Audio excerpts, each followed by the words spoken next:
दुनिया की कुछ ऐसी मिस्ट्रीज जिन्हें आज भी सॉल्व नहीं किया जा सका है, जिन्हें जानकर आप भी हैरान हो जाओगे। नंबर 1, 1900s के शुरुआत में कनाडा के नहानी वैली में एक ऐसी जगह थी जहां कम ही लोग जाते थे। वहां डेंस जंगल, आइसी रिवर्स और ऑलमोस्ट जीरो ह्यूमन प्रेजेंस थी। 1908 में यहां सबसे पहला शॉकिंग केस आया। वहां 2 गोल्ड प्रोस्पेक्टर्स विली मैकलियोड और रॉबर्ट वेयर सोने की तलाश में गए, लेकिन कुछ महीनों बाद उनकी डेड बॉडीज मिली।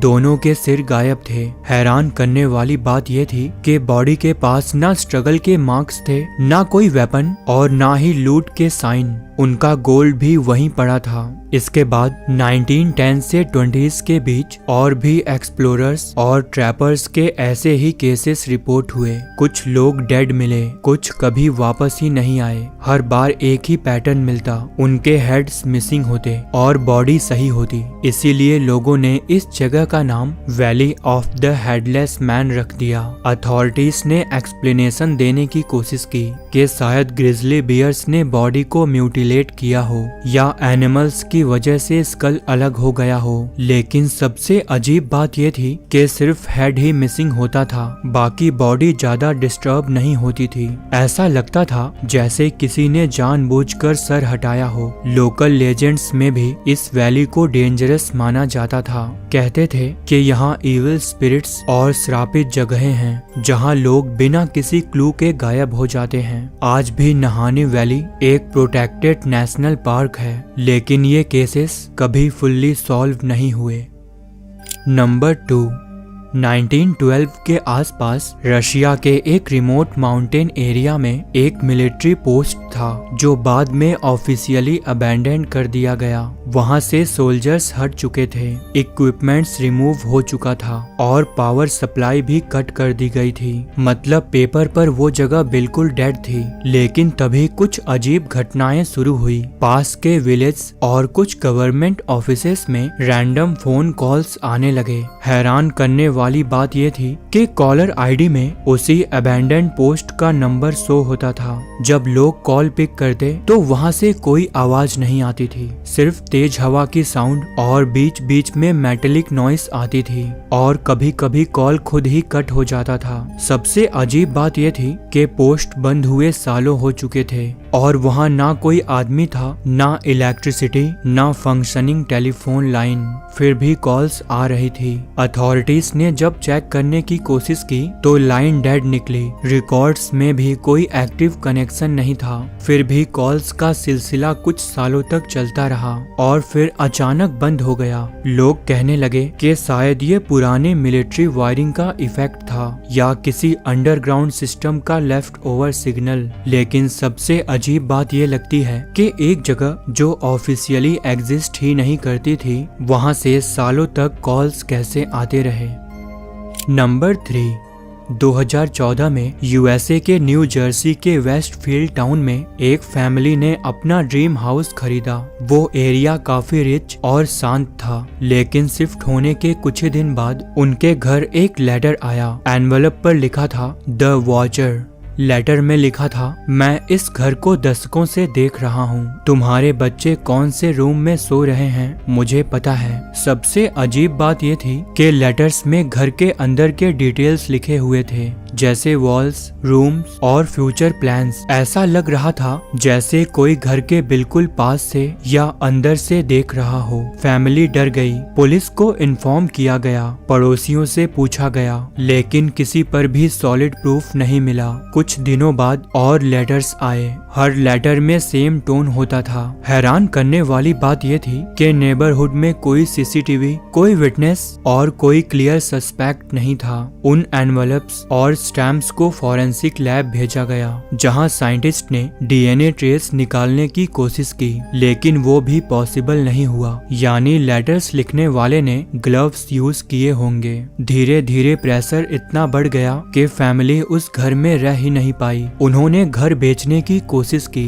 लेकिन उन लेटर्स की वजह से बायर्स भी डर गए। आज तक ये क्लियर नहीं हुआ कि द वॉचर कौन था। सबसे अजीब बात यह है कि लेटर्स बंद हो गए, लेकिन वॉचर कभी ऑफिशियली आइडेंटिफाई नहीं हुआ। नंबर 4, 1967 में कनाडा के नोवा स्कॉटिया के कोस्ट पर शैग हार्बर नाम का एक छोटा सा फिशिंग विलेज था। एक रात वहां के लोकल लोग समुद्र के पास खड़े थे। तभी उन्होंने आसमान से एक ब्राइट ऑब्जेक्ट को नीचे आते देखा। लाइट इतनी तेज थी कि लगा जैसे कोई एयरक्राफ्ट क्रैश हो रहा हो। ऑब्जेक्ट सीधा पानी में जाकर गिरा। समुद्र की सरफेस पर फॉर्म और लाइट कुछ देर तक दिखती रही। लोगों ने तुरंत कोस्ट गार्ड को कॉल किया क्योंकि सबको लगा प्लेन क्रैश हुआ है। रेस्क्यू टीम पहुंची। बोट्स और डाइवर्स ने एरिया सर्च किया, लेकिन वहां कोई मलबा नहीं मिला, न एयरक्राफ्ट का हिस्सा, न फ्यूल, न बॉडीज। सबसे अजीब बात तब सामने आई जब सोनार रीडिंग्स चेक की गई। सोनार पर एक अननोन ऑब्जेक्ट समुद्र के अंदर मूव करता हुआ दिख रहा था। ये ऑब्जेक्ट धीरे धीरे डीप वाटर की तरफ जा रहा था, जैसे उसे कोई कंट्रोल कर रहा हो। कुछ रिपोर्ट्स के अकॉर्डिंग वो ऑब्जेक्ट कुछ देर तक 2 कैनेडियन नेवी सबमरीन के पास भी ट्रैक हुआ, फिर अचानक सोनार से भी गायब हो गया, जैसे वो चीज समुद्र में डिसॉल्व हो गई हो। ऑफिशियल फाइल्स में इस इंसिडेंट को अनआइडेंटिफाइड सबमर्ज ऑब्जेक्ट बोला गया। गवर्नमेंट ने कोई क्लियर एक्सप्लेनेशन नहीं दी, ना प्लेन, ना मिसाइल, ना सैटेलाइट। आज भी शैग हार्बर यूएफओ इंसिडेंट को दुनिया के बेस्ट डॉक्यूमेंटेड यूएफओ केसेस में से एक माना जाता है।